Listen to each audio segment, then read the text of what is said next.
네, 안녕하세요, 여러분. 역사의 길로 나아가는 진사로 인사드립니다. 자, 이 시간에는 2020년에 시행된 47회 한국사 능력 검정 시험 심화에 대한 해설 강의를 진행하겠습니다. 이 한능검 시험이 심화로 바뀐 게 47회부터예요. 그래서 이제 여기까지 해설 강의가 제 1차적인 목표였는데, 이제 요 심화 강의를 마치더라도 저는 그 전 거, 이제 고급 기출문제 해설 강의는 계속 진행할 예정입니다. 어쨌든 47회 심화 지금부터 시작하겠습니다. 자, 1번 가시대의 사회 모습으로 옳은 것은? 하고 물어봤습니다. 자, 단양 수양계 유적에서 출토된 이 승배 찌르개는 주먹도끼와 함께 가시대의 대표적인 유물 중 하나입니다. 자, 승배 찌르개와 함께 돌날과 몸돌 등의 뗀석기도 출토되었습니다. 라고 나왔어요. 자, 주먹도끼라든지 뗀석기, 승배 찌르개 이런 걸 보고서 이 시대를 바로 알아낼 수 있습니다. 이 구석기 시대죠. 자, 이 승배 찌르개는 이제 뭐 창날 비슷한 걸로 뭐 나무에다가 꽂아서 이제 짐승을 사냥할 때 썼다. 뭐 이 정도로 보시면 됩니다. 자, 구석기 시대의 사회 모습을 찾으면 되는 문제인데요. 보자마자 정답이 나오죠. 1번 주로 동굴이나 막집에 거주하였다입니다. 자, 가락바퀴를 이용하여 실을 뽑았다라는 것은 신석기 시대. 그 다음에 명도전을 이용하여 중국과 교역하였다. 철기. 철제 농기구를 사용해서 농사를 지은 것도 철기. 그 다음에 의뢰 도구로 청동 방울 등을 제작한 것은 청동기 시대라고 보시면 되겠죠. 자, 2번 바로 가겠습니다. 가나라에 대한 설명으로 옳은 것은, 자, 고구려와 백제의 기원 가 해가지고, 자, 고구려 백제 왕족이 자신들의 기원으로 삼았던 가를 주제로 역사 강좌를 3차에 걸쳐서 마련을 했대요. 자, 강좌 내용을 보시면 숭화강 유역의 자연환경과 경제생활, 그 다음에 사출도를 통해서 본 연맹왕국의 구조, 그 다음에 일책 12법으로 알아보는 형벌제도라고 나와 있습니다. 지금 이 나라에 대한 중요 키워드들이 많이 나왔어요. 이제 숭화강 유역에서 이제 세워졌던 나라, 그 다음에 이제 각각의 가들이 사출도를 다스렸다. 이게 있고, 일책 12법이라는 거는 이제 12배로 배상을 하는 법을 말하죠. 자, 이 나라는 바로 연맹왕국이었던 부여입니다.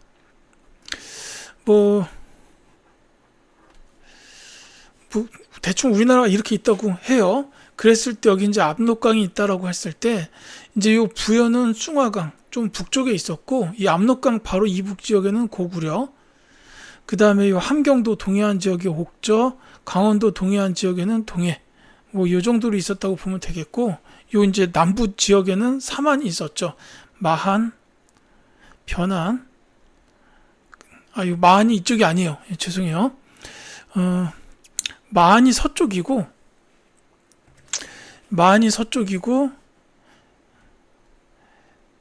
여기가 이제 진안입니다. 이제 이런 식으로 사만이 있었어요. 이렇게 알아두시면 됩니다. 자, 어쨌든 부여에 대한 설명으로 옳은 걸 찾아라 라고 했어요. 자, 부여에 대해서는 이제 나와 있는 것 외에는 두 가지 정도가 더 있을 거예요. 결혼 풍습 중에 형사 취수제, 그러니까 형이 죽으면 동생이 그 형수님을 아내로 맡는다. 요게 있고, 그 다음에 또 하나는 제천행사 영고가 있다라는 거죠. 그래서 2번이 정답이에요. 자, 신성구역 소도를 두었다라는 거는 사만이죠. 자, 혼인풍속으로 민며느리 제도가 있었다. 옥저. 부족 간의 경계를 중시하는 체커가 있던 나라는 동해. 목지국을 비롯한 많은 소국으로 이루어졌다. 요건 이제 사만에 대한 설명이죠. 이를테면 백제 같은 경우에도 마한 쪽에 백제국으로 있었다가 주변의 나라들을 병합하고 끝내는 저 목지국까지 병합해서 이제 그 고대 국가로 성장할 수 있었고, 신라 같은 경우에도 사로국으로 출발을 했죠. 그 다음에 이제 변안에 있었던 이제 요 나라들은 나중에 6개의 가야 연맹으로 이렇게 바뀌게 됐다라고 보시면 되겠습니다. 자, 3번 갈게요. 가달을 일어난 순서대로 옳게 나열한 것은? 하고 물어봤습니다.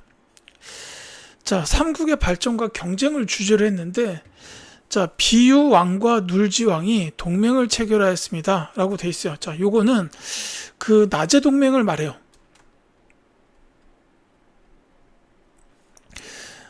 나제 동맹이 이제 처음에 맺어진 게 이 비유 왕과 눌지 왕, 이 눌지 바립간이라고 해야 맞을 것 같은데 어쨌든 이 시기에 맺어졌어요. 이 나제 동맹이 최초로 맺어진 게 이때고 그 다음에 그 뒤에 가서 왜 결혼 동맹이라고 또 맺어져요. 이 장수왕 시기에 백제가 한성 함락 때문에 위기를 맞게 되니까 신라와의 동맹이 더 강해졌다. 그게 결혼 동맹인데 그거는 이제 그 동성왕, 백제의 동성왕하고 신라에는 소지마립간 요 분이 계셨을 때예요. 그건 이제 좀 더 뒤입니다. 어쨌거나 나제 동맹이 맺어졌는데 이때의 고구려의 왕은 조금 전에 말씀드렸다시피 장수왕이에요. 장수왕이 남진 정책을 펼치면서 백제랑 신라가 위협을 느낍니다. 그래서 서로 동맹을 맺었다 이렇게 보시면 되겠어요. 자, 그 다음에 근초고 왕이 평양성을 공격하여 고국 원왕을 전사시켰습니다. 자, 요건 유명하죠. 이 4세기 백제의 전성기 때요. 이제 평양성 공격으로 고국 원왕 전사했다라는 게 4세기. 요 나제 동맹 5세기입니다. 장수왕이니까. 자, 광개토 대왕이 5만의 군대를 보내어 신라를 지원하였습니다. 요 이제 왜를 격퇴한 거죠. 그리고 금관 과야가 쇠퇴. 요 일로 이어지게 돼요. 자, 요건 이제 5세기죠. 자, 그러니까 이제 4세기에 있었던 요 근초고 왕의 평양성 공격이 가장 먼저입니다. 그리고 5세기에 대해서는 당연히 광개토 대왕이 장수왕보다 먼저죠. 그래서 가 4번이 정답이 되겠습니다. 자, 다음 문제 갈게요. 자, 밑줄근 왕의 재위 시기에 있었던 사실로 옳은 것은 해가지고, 자, 왕이 다시 명령을 내려서 좋은 가문 출신의 남자로서 덕행이 있는 자를 뽑아 명칭을 고쳐서 화랑이라고 하였다. 자, 처음으로 설원랑을 받들어 국선으로 삼으니 이것이 화랑국선의 시초다라고 돼 있어요. 자, 요 화랑의 제도를 이제 명칭을 고치고 정비한 왕이에요. 이 왕은 신라의 진흥왕입니다. 이건 이제 우리가 공부할 때는 화랑도를 국가적 조직으로 개편했다라고 이렇게 이제 기억을 해야 돼요. 그 세부적인 내용이 삼국유사에 나온 걸로 따르면 이렇게 된다라는 거죠. 이제 뭐 가문도 좋아야 되지만 뭐 왜 용모도 뭐 고아야 된다라는 이런 표현도 있더라고요. 그래서 이제 이런 남자가 이제 덕행이 있는 자 경우에는 화랑이라고 하자 해서 이 화랑도를 국가적 조직으로 개편했다라는 겁니다. 자, 이 뒤에 보시면 왕이 이찬 이사부에 명령하여 가라국을 습격하게 하였다. 이때 사다함은 나이가 15, 16세였는데 종군하기를 청하였다. 그래서 이제 막아내지 못하고 대군이 승세를 타서 마침내 그 나라를 멸망시켰다. 여기서 말하는 그 나라가 바로 요 가라국이죠. 자, 요 가라국이라고 하면 모를 수도 있는데 이게 이제 진흥왕이라는 사실을 알았다면 요거 대가야. 여기다 쓰는 것보다 옆에다 쓸게요. 그러니까 지금 두 번째 지문에서 말하는 거는 대가야의 멸망을 말합니다. 자, 요 이사부라는 분은 뭐 지증왕 때 우상국 정벌한 그분이에요. 이제 금관가야 멸망, 대가야 멸망 때도 이제 총지휘관 역할을 하셨습니다. 이제 신라 상대의 가장 대표적인 장군으로 꼽히죠. 그 다음에 자, 진흥왕 재위 시기에 있었던 사실로 옳은 것을 물어봤어요. 이제 진흥왕은 여기 나온 것처럼 뭐 화랑도를 국가적 조직으로 개편하고 대가를 멸망시켰다 이런 것도 있지만 영토 확장 면에서는 또 한강 유역을 차지했다 이것도 있죠. 물론 백제의 성왕과 붙었던 관산성 전투를 승리했다라는 것도 있고요. 그리고 이제 그 외에 또 있다면은 이때가 전성기 때다 보니까 아무래도 이제 역사책을 남겨야 되는 시기라고 봤던 것 같아요. 그래서 이제 거칠부 명령해가지고 국사라는 책을 편찬하게 만들었다라는 것도 있어요. 그래서 정답이 1번입니다. 거칠부가 국사를 편찬하였다라는 겁니다. 이게 이제 진흥왕에 대한 업적 중 하나죠. 자, 김원창이 웅천주에서 반란을 일으켰다. 요거는 그 헌강왕 때일 거예요. 근데 뭐 왕이 중요한 건 아니고요. 요 김원창이 아니잖아요. 요 신라 하대입니다. 진골 귀족 간의 왕위 다툼을 상징적으로 보여주는 사건이다. 이렇게 보면 되겠고, 이 웅천주는 지금의 공주 지역을 말해요. 그 다음에 저 김원창은 김주원의 아들이죠. 김경신 하고 경쟁해서 왕이 되지 못했던 그 김주원의 아들이 김원창입니다. 그 김경신은 원성왕이고요. 자, 2차돈의 순교를 계기로 불교가 공인되었다. 법흥왕이고요. 최고 지배자의 호칭이 마립간으로 바뀌었다. 뇌물 마립간 때입니다. 그리고 이 뇌물 마립간 때 이런 거랑 유사한 게 김씨의 왕위 계승 체제를 확립한 것도 이 뇌물 마립간 때라고 보시면 돼요.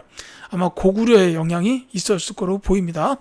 자장의 권위로 황룡사 구축 목탑이 건립되었다. 선덕 여왕 때입니다.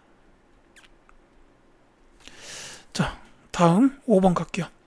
다음 설명에 해당하는 문화유산으로 오른 것은, 자, 국보 287호로 부여 능산이 절토해서 출토됐는데, 백제 왕실 의뢰에 사용된 것으로 추정된 이 유물은 도교와 불교의 요소가 복합적으로 표현된 걸작입니다. 라고 되어 있어요.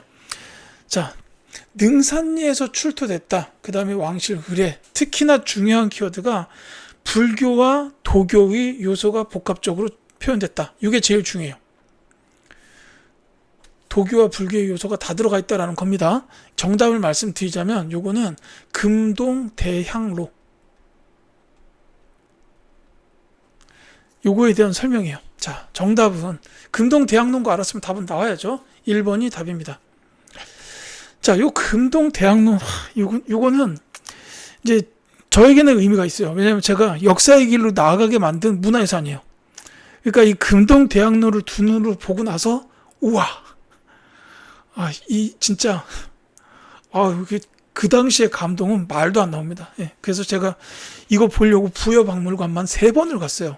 그러니까 이제 지금은 대전에 사니까는 괜찮은데 그 전에 서울에 살았을 때는 이거 보려고 일부러 부여를 가기도 했었고, 그리고 대전에 오자마자 짐 정리하고 나서 바로 부여박물관 가고 뭐 이랬습니다. 예. 자, 이게 도교랑 불교 요소가 이제 혼합된 걸작이다라는 거를 꼭 기억해 두십시오. 영화 황산벌 보면은 거기서 의자왕이 이렇게 앉아있는 장면이 나오는데 그 옆에 금동 대학로를 피워놓고 이렇게 있는 장면들도 나오더라고요. 자, 다른 거 말씀드릴게요.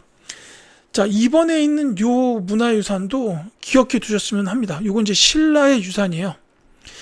신라의 문화유산으로서 도기, 기마인물형, 명기.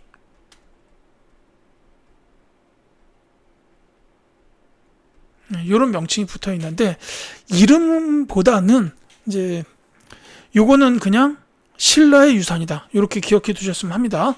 그 다음에 요 3번에 나와 있는 요거는 그 무령 왕릉에서 나온 이제 진묘수 이제라고 해요. 요건 이제 다른 말로 이제 간단히 석수라고도 합니다. 무령 왕릉의 진묘수. 그러니까 백제의 유산이에요. 자, 그 다음에 4번째 나와 있는 요거는 이제 발해의 대표적인 유산 중 하나, 돌사자 상입니다. 이제 발해에 대해서는 3가지 정도를 꼭 사진과 함께 봐두셨으면 해요. 뭐냐면 이 돌사자 상하고 그 다음에 대형 석등이 있어요. 또 하나는 이불병좌상 요거 있습니다. 그 다음에 요 5번에 나와 있는 거는 신라에서 나온 금동관이에요. 그러니까 왕이 썼던 관인데 이게 경주박물관에 지금 있어요. 가서 보시면 이게 정말 이렇게 화려하고 되게 섬세해요. 그러니까 이 신라의 문화유산을 제가 볼 때마다 놀라는 게, 이 당시에 신라 분들은 진짜 예술적 감각도 그렇고 이 정밀함, 섬세함 이런 게 대단했구나, 이런 생각이 듭니다. 자, 어쨌든 이건 신라예요. 그러니까 1번하고 3번은 백제, 2번하고 5번은 신라, 4번 거는 발해다, 이렇게 보시면 되겠습니다. 6번 갈게요. 가국가에 대한 설명으로 옳은 것은, 자, 가의 무왕이 일본에 보낸 국서에 가의 왕 대무예가 고인의 등을 보내어 국수와 선물을 보냈는데, 자, 고인의 덕주 사나루 등 24명의 서신을 가져가도록 하고 담배 가죽 400장, 소식을 보내서 우위를 두텁게 하자라고 되어 있습니다. 자, 이 국가에 대해서 알 수 있는 거는 이제 무왕이라는 분, 뭐 백제에도 무왕이 있어요. 그런데 또 한 가지는 이분의 이름이 대무예다라는 사실입니다. 대시성을 가진 나라의 왕, 바로 발해죠. 자, 뭐 이게 이제 일본의 국서에다가 간혹 뭐 나 고려 국왕은 어쩌고 저쩌고 저쩌고 이런 게 이제 나올 수도 있는데 여기에서 이제 고려 국왕이라는 표현이 없어요. 대신에 이제 이 왕 대무예를 통해서 이분이 발해의 무왕이다 이렇게 알아내 주셨으면 좋겠습니다. 또 이름도 무예잖아요. 그러니까 무왕 반당 정책을 펼쳤던 왕입니다. 자, 이 발해에 대한 설명으로 옳은 걸 찾아라 그랬는데 이 발해에 대해서는 사실 제일 쉬운 문제로 나오면은 오경 15부 62주나 해동성국이 나올 수도 있고 그 외에는 중앙관제로 삼성육부 이 삼성이 이제 정당성, 중대성, 선초성 이렇게 세 성이 있는데 그 중에서도 정당성에서 육부를 관할했고 그 다음에 정당성에 있던 재상, 대내상이 국정을 총괄했다 이런 게 나올 수도 있어요. 그리고 조금 더 어렵게 나오면은 뭐 유학교육의 주자감, 서적관리 문적원 그리고 관리를 감찰했던 그 중정대 이런 기관이 나올 수도 있습니다. 그 외에 이제 사회나 뭐 이런 면으로 봤을 때는 솔빈부의 말이 특산물로 나왔다. 이게 이제 발해고 또 하나는 이제 주변 국가랑 교역을 많이 했어요. 뭐 거란도, 영주도, 신라도, 조공도 이런 무슨 도 등을 통해서 이제 나라들하고 교류를 했다라는 건데 이게 선지에 있죠. 5번이 답입니다. 자, 거란도나 영주도 등을 통하여 주변 국가와 교류하였다가 발해입니다. 무슨 도. 그래서 이제 말씀드렸듯이 신라도, 이제 거란도, 그리고 이제 그 당나라에 갔던 거는 이제 뭐 조공도, 요런 길이에요. 자, 어쨌든 발해에 대한 설명이었고 지방의 22담로의 왕족을 파견하였다. 백제 때죠. 특히 무령왕입니다. 교육기관으로 태학과 경당을 두었다. 고구려예요. 특히나 태학은 소수리망 때 설립이 됐죠. 그 강력한 개혁을 펼쳤던 소수리망의 그 개혁 정책 중 하나에 태학 설립이 있습니다. 그 다음에 경당은 그 이후에 이제 지방별로 설립된 지방 교육기관이었어요. 이제 글과 활쏘기를 다 가르쳤던 기관이다라고 보시면 됩니다. 자, 골품에 따라서 관등 승진에 제한이 있던 나라는 신라, 화백회의에서 국가의 중대사를 논의한 나라도 역시 신라라고 보시면 되겠죠. 자, 7번 가겠습니다. 가나사의 시기에 있던 사실로 옳은 것은 자, 백제가 대하성을 함락하자 김춘추의 딸 고타소랑이 남편 김춘성을 따라 죽었는데 김춘추는 이에 한을 품고 고구려의 군사를 청하여 백제 원한을 갖고자 하니 왕이 허락하였다. 자, 요거는 이제 대하성 전투. 이때 백제는 의자왕이 윤충을 시켜서 대하성을 보낸 거고 당시에 신라는 선덕여왕 제위식이에요. 그 당시에 요 김춘추는 그 재상이었죠. 이찬이었어요. 자, 근데 이 대하성 전투에서 말했듯이 백제가 대하성을 함락합니다. 그러니까 이때 이제 남편 대하성주 김품석, 그 다음에 그 부인이었던 김춘추의 딸 고타소랑 죽었다 이거죠. 그러니까 이제 김춘추가 뼈에 사무치는 한을 품었어요. 요거고 나에 보시면 김유신 등이 황산 벌판으로 진군하자 백제 장군 계백이 군사를 거느리고 먼저 험한 곳을 차지하여 세 군데의 진영을 설치하고 기다렸다. 자, 김유신 등은 군사를 세 길로 나눠 네 번을 싸웠으나 전세는 불리하고 병사들은 힘이 다하였다라고 했어요. 자, 이게 이제 황산벌 전투인데 물론 요래 가지고 처음에 한 네 번 정도를 이제 계백 장군 결사대가 승리를 거둬요. 하지만 계백의 결사대는 5,000명, 김유신 부대는 5만 명이었어요. 이게 숫자가 너무 차이가 크다 보니까 계속해서 들어오는데 어떻게 당해내겠습니까? 특히나 이제 김유신 부대에서 뭐 반굴이나 관창 같은 이런 이제 젊은 화랑들이 이제 목숨을 아끼지 않고 막 활약을 하다 죽어요. 막 이런 거를 이제 본 병사들이 상위가 더 올라가서 결국 황산벌 전투에서 계백 결사대를 완전히 전멸을 시켜버리죠. 그래서 요거는 백제의 멸망으로 이어집니다. 자, 이 사이에 있었던 일을 물어봤어요, 지금. 이 대하성 전투가 끝난 후에 김춘추가 한을 품고 이제 고구려 군사를 청하여 원한을 갖고자 한다라고 해서 고구려에 가요. 그래서 그 당시에 이제 뭐 보장왕 연개소문 있던 시기라 얘기를 했더니 고구려에서 야, 그럼 너네 한강 유역당 내놔. 뭐 이렇게 나와요. 그러니까 이제 협상이 안 됩니다. 결렬돼요. 그래서 이제 나중에 김춘추가 그 뒤로 당나라를 가서 자, 너네 당나라 안시성 졌잖아. 연개소군한테 발렸잖아. 우리가 도와줄게. 대신에 백제를 멸망을 시키고 그러면 우리가 고구려 멸망에 힘이 되겠다. 뭐 이렇게 나온 거예요. 김춘추가. 그러니까 이제 그 연개소문한테 개발렸던 연개소 당태종이 찌그러져 있다가 이제 김춘추의 말을 듣고 귀가 솔깃 이렇게 된 거죠. 그래서 이제 나당 동맹이 맺어집니다.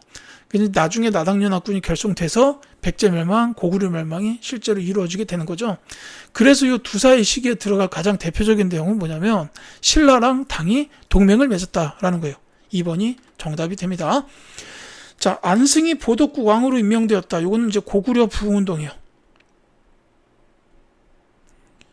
이 임명한 사람이 누구냐? 이게 이제 신라의 문무왕입니다. 이게 나 뒤의 일이죠. 그러니까 고구려 멸망 뒤이기 때문에 문무왕이 안승을 보덕국 왕으로 임명한 이유가 뭐냐면 이때 이제 나당 전쟁을 준비하고 있던 때예요. 당나라가 신라까지 잡아먹으려고 하니까 한반도 전체를 노리니까 이제 신라가 당나라랑 싸워야 되는 상황이 됐어요. 그래서 이 고구려 유민들을 포용을 한 다음에 그들의 힘을 같이 활용하고자 했다라는 거죠. 그래서 이 보덕국 같은 경우에는 신라가 삼국을 통일한 이후에 신문왕 초창기까지는 이제 존속을 했습니다. 뭐 그렇게 보시면 되겠고, 자, 을지문덕이 살수에서 대승을 거두었다. 이제 요거는 대하성 전투 이전에 있었던 일이에요. 7세기 초입니다. 이거 전부 7세기 일인데 요 을지문덕의 살수 대첩은 7세기 초예요. 자, 신라군이 기벌포에서 적군을 격파하였다. 이 고구려 부운동 이후에 있던 나당 전쟁이죠. 자, 복신과 도침이 부여풍을 왕으로 추대하였다. 이거는 백제의 부흥운동입니다. 이 백제 멸망 직후에 바로 백제 부흥운동으로 이어져요. 그래서 이제 나보다 뒤의 일이다라고 보시면 되겠죠. 자, 8번 가겠습니다. 교사의 질문에 대한 학생의 답변으로 오는 것은, 자, 지도와 같은 지방행정구역을 마련한 국가의 통치 제도에 대하여 말해볼까요? 라고 되어 있습니다. 자, 여기 보면 이제 뭐 세볼 필요까지는 없겠지만 주가 9개 있고요. 여기 보면 무슨 경이 5개 있어요. 자, 요 금성은 수도고요. 그래서 요거는 구주오소경입니다. 자, 이 구주오소경은 당연히 통일신라 라고 보시면 돼요. 뭐 통일신라 아니라 그 전에 신라도 여기에 해당한다라고 볼 수 있습니다. 어쨌든 이 신라에 대한 통치 제도를 찾으면 되는 문제예요. 요거는 이제 신라 관련된 키워드가 상당히 어려워요. 그래서 정답을 말씀드리자면 이 관리 감찰을 위하여 사정부를 두었다라는 요 4번이 정답이에요. 이제 내사정 있고 외사정이 있었어요. 근데 이 사정부가 이제 있다가 문무왕 시대쯤이 돼가지고 이제 지방관 감찰을 위한 외사정이 이제 따로 이렇게 외사정이라고 따로 분리가 됐다라는 거죠. 그래서 이게 4번 사정부를 두었다라는 게 신라에 대한 그 통치 제도 중 하나다. 이렇게 보시면 되겠습니다. 물론 이제 다른 게 쪽 이제 신라가 아니기 때문에 그걸로 찾을 수도 있을 것 같긴 해요. 이제 중앙군을 2군 6위로 조직했다라든지 지방관으로 안찰사를 파견했다. 요거는 고려에 대한 설명이고, 자, 중앙관제 삼성육부 정비 아까 말씀드린 것 같은데 발해예요. 유학교육기관 주자감도 역시 발해입니다. 그러니까 다른 선지의 다른 것들은 이제 신라가 아니기 때문에 4번이구나 이렇게 찾을 수도 있어요. 9번 가겠습니다. 가인물에 대한 설명으로 옳은 것은, 자, 가는 설총을 낳은 이후 속인의 옷으로 바꾸어 입고 스스로 소성거사라고 하였다. 광대들이 갖고 놀던 박을 얻었는데 모양이 개이하니까 도구로 만들어서 화엄경의 구절에서 이름을 따와 무해라고 하고 노래를 지어 세상에 퍼뜨렸다라고 되어 있습니다. 자, 설총을 낳았다. 이 설총이 아버지예요. 아마 이분 먼저 말씀드릴게요. 원효대사입니다. 이 원효대사께서 이제 설총을 낳았다. 그러니까 설총의 어머니가 있을 거 아니에요. 이 원효대사는 아버지고 이 설총의 어머니가 아마도 저 김춘추의 딸인가? 예, 아마 그럴 거예요. 그러니까 김춘추가 이 원효대사를 굉장히 높게 보고서 이제 본인의 딸, 동생인지 딸인지 제가 기억이 잘 안 나는데 어쨌든 이제 맺어줬다라는 거죠. 그래서 이제 뭐 속인의 옷으로 바꿔 입었다. 스님이었으니까 원래. 그래서 그랬는데 이제 워낙 학문적으로 식견이 높으셨던 분이에요. 대단한 고승이십니다. 자, 여기 뭐 무예도 있고요. 노래를 지었다라고 했고 또 하나가 이제 화엄경 구절에서 이름을 따왔다. 뭐 이런 것도 있죠. 자, 이 원효대사에 대한 설명으로 일단 정답을 먼저 말씀을 드리자면 이분의 저서 중에 대표적인 게 두 가지 있어요. 금강산매경론, 그 다음에 대승기신론소, 이렇게 두 가지가 있습니다. 그래서 정답이 4번이에요. 금강산매경론을 저술하 했다. 그리고 말씀드렸듯이 또 하나가 있는데 대승기신론소, 요것도 있어요. 그 다음에 이 원효대사에 대해서는 이제 무예가는 나왔으니까 안 쓸게요. 불교 대중화에 기여하셨다 이거죠. 근데 이제 요 분에 대해서는 일심사상, 화쟁사상, 요 기억하셔야 되고, 신앙으로 따지자면은 아미타 신앙. 이제 요런 사상 체계를 갖고 계셨어요. 모든 것은 마음에서부터 나온다라는 게 일심사상이고, 요 화쟁사상은 이제 근데 이제 논리로 싸우고, 이제 뭐 논리나 말로서 싸워가지고 이제 더 좋은 결과를 유도하자. 이게 이제 화쟁사상이라고 보시면 돼요. 그리고 이제 아미타 신앙이라는 건 이제 현생을 관장하시는 부처님을 믿는 뭐 그런 거라고 보면 되겠죠. 자, 다른 스님들도 말씀을 드릴게요. 자, 부석사를 창건하였다. 이거는 이제 의상대사입니다. 원효대사랑은 굉장히 각별한 사이죠. 백년결사를 주도했던 고려시대의 요세라는 스님이고요. 왕오 천축국전을 남겼다. 이거는 이제 통일신라 시대의 해초라는 분입니다. 5개의 천축국, 그러니까 이제 인도 주변의 5나라 다녀왔다라는 거죠. 그 다음에 신편 제종 교장 총록을 편찬하였다. 요거는 중요한 키워드가 뭐냐면 교장이에요. 요 고려시대의 대각국사 의천입니다. 이제 이분에 대한 걸 몇 가지 기억하셔야 되는데, 이제 교종 중심의 선정통합하면서 교광겸수 이런 게 나오지만, 또 한 가지가 있다면 교장을 편찬했다라는 건데, 그게 이제 정식 명칭이 신편 제종 교장 총록이에요. 요거는 다 외우실 필요는 없고 교장, 요거 기억하시면 됩니다. 10번 갈게요. 가국가에 대한 설명으로 옳은 것은 하고 물어봤어요. 자, 전주 동고산성 발굴 특별전시회를 개최합니다. 전주성명, 수막새 등 견훤이 세운 가와 관련된 유물들이 출토되었다라고 돼 있죠. 자, 견훤이 세운 가기 때문에 요거는 바로 나와야 되는 후백제입니다. 완산주 지역을 도읍으로 해서 건국된 나라고요. 이제 가장 대표적인 내용이 있다면은 후당과 5월에 사신을 파견했다. 이게 이제 뭐 정치 쪽하고 관련이 돼요. 그러니까 도읍이 완산주, 이 전주죠. 그러니까 전주 동고산성에서 발굴한 거 아닙니까? 그 다음에 여기가 도읍이고, 또 하나가 이제 후당과 5월에 사신을 파견했다. 이제 그 외에는 이제 이 견훤이 또 하나 했던 게 이제 신라의 경혜왕을 죽여요. 죽게 만들어요. 본인이 직접 칼로 찌른 건 아니고 자결해라 막 이래가지고 죽게 만들었는데, 이게 이제 경주를 습격해서, 조금 위로 가야죠. 경주를 습격해서 신라의 경혜왕을 죽이고 경순왕을 왕위에 올립니다.